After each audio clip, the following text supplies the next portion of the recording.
utan, kalabasa, okra, saluyot, kamatis, sibuyas, bawang lang. Amula naton nga minimalist lang nga pagluto, sinisang naton nga utan para para iwas sa mga kung ano pang mga preservatives.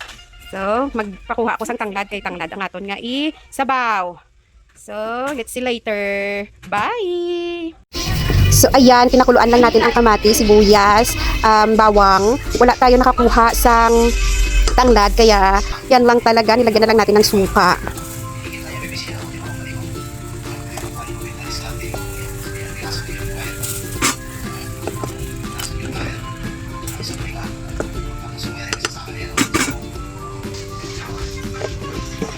No.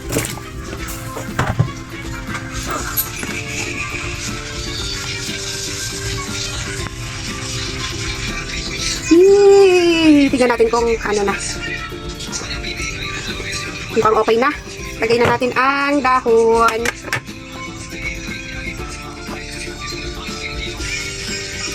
That is saluyot. Lagay na yung saluyot. Maraming saluyot. Masarap pa to sana kung merong merong ang tawag nito, malunggay. Kaya lang, alanganin, nagugutom na ako. Anong oras na? So, pakuluin lang natin ito ng konti pa. Then, tapos na yan. Wala tayong ibang nilagay dyan, ha? Kundi, lang, asin lang. Asin at saka suka. Yan lang yung nilagay natin dyan.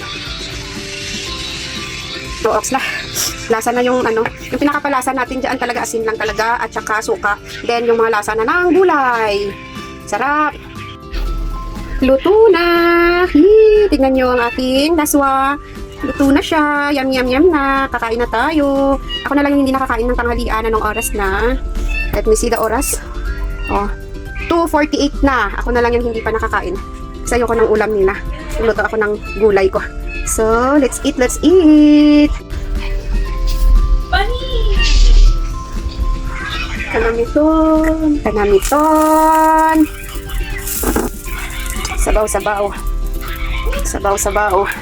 Woo! Super yummy ng aking luto. Woo! Kita nyo? Sarap, no? Kakain na tayo! Amen!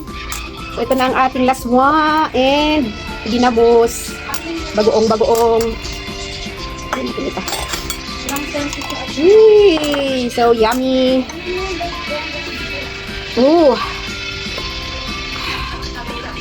Sarap ng sabaw.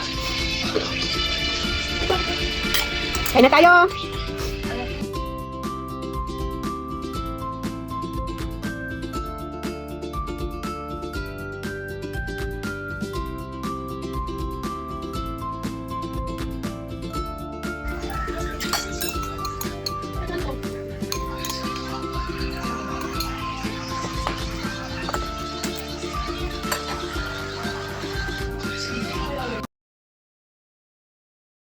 Thank you for watching. This is your Ilongga social worker nagintapok diri sa Manila para magserbisyo publiko. Salamat!